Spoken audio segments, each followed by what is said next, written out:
శ్రీ కోయ ఎల్లమ్మ తల్లి జ్యోతిష్యాలయం ఎక్కడెక్కడ ఉన్న వారికైనా ఫోన్ ద్వారానే జ్యోతిష్యం చెప్పబడును. విద్య, ఉద్యోగం, వ్యాపారం, ప్రేమించిన వారు దూరం కావడం, భార్యాభర్తల మధ్య గొడవలు, అత్తాకోడళ్ల మధ్య మనస్పర్ధలు, కుటుంబ సమస్యలు, ఆర్థిక సమస్యలు, పెళ్లి కుదరకపోవడం, సంతానం ఆలస్యం కావడం, స్త్రీ పురుష వశీకరణం, చెడు ప్రయోగ నివారణ మొదలగు ఎటువంటి సమస్యలకైనా పరిష్కారం చూపగలరు. స్త్రీ పురుషులకు ఎటువంటి సమస్యలు ఉన్నా నమ్మకంతో కాల్ చేయండి.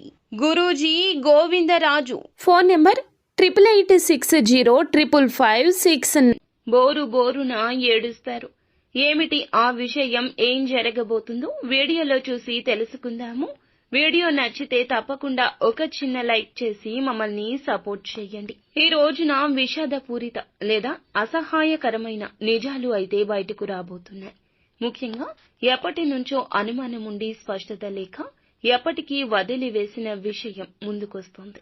తెలిసిన కొందరు ఈ రాశిలోని వారు బోరు బోరున ఏడుస్తారు. ఎందుకంటే కొన్నిసార్లు నిజాలు ఎంత నిర్దాక్షిణ్యంగా ఉంటాయో, దెబ్బతీస్తాయో ఈ రోజున అనుభవం అవుతుంది. ఏం జరుగుతుందో కొంచెం విపులంగా చూద్దాము. ఈ రోజున కుటుంబ సంబంధాల్లో చాలా సున్నితంగా ఉంటారు. స్నేహితులు, బంధువులు ఏదైనా విషయం చెప్తే వెంటనే తెలుసుకోవాలి ఆ రహస్యం అనే ఆతురత ఉంటుంది. ఈ మధ్య కాలంలో ఒక వ్యక్తి మీద మీరు కొంత అనుమానంతో ఉన్నారు. ఇక ఆ వ్యక్తి మీకు దగ్గర స్నేహితుడైనా లేదా కుటుంబ సభ్యుడైనా కావచ్చు. మధ్యాహ్నం 2 గంటల నుండి సాయంత్రం 6 గంటల మధ్యలో చాలా కాలంగా వెతుకుతున్న నిజమైతే ఎటకేలకు బయటకొస్తుంది. ఇదొక మోసం కావచ్చు. ముఖ్యంగా డబ్బు సంబంధితమైన సాన్నిహిత్య సంబంధం, ప్రేమ విషయంలో అయినా కావచ్చు. కలలను కళ్లకు కట్టినట్లు కలిగించిన వారు వెనుక వేరే దారులు వెతుకుతూ ఉంటే కనుక అది తెలిసే అవకాశం ఉంది. ఈ నిజం తెలిసాక మీరు ఒక్కసారిగా కుప్పకూలిపోవచ్చు. కొందరికి ఆవేశం ఎక్కువవుతుంది, కానీ కొందరికి కన్నీరు మాత్రమే వస్తుంది. ముఖ్యంగా ఈ రోజున ఈ రాశి వారు బయట కంటే లోపల ఎక్కువగా మదన పడతారు. కాబట్టి ఎవరూ చూడకుండా ఏకాంతంలో కూర్చొని బోరున విలపిస్తారు. ఈ విషయంలో మీకు 2 మార్గాలు ఉన్నాయండి.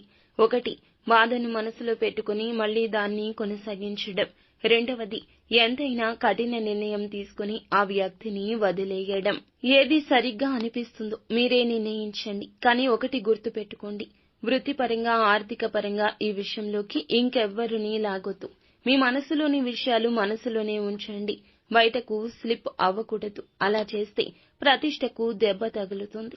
ఇక ముఖ్య విషయం ఏమిటంటే ఈ నిజాన్ని తెలిసి బాధపడితే తప్పకుండా కుటుంబానికి తెలిసే అవకాశం ఉంటుంది. మీ యొక్క భుజాలపై మీ ఇంటి వాళ్ళు సానుభూతి చూపిస్తారు.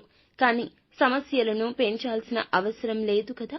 ఈ రోజు సాయంత్రం 7 గంటలు దాటాక ఆ వ్యక్తి నుంచి మరొక్కసారి ఎక్స్ప్లెనేషన్ రావచ్చు. నిశ్శబ్దంగా వినండి. తక్షణ నిర్ణయం వద్దు.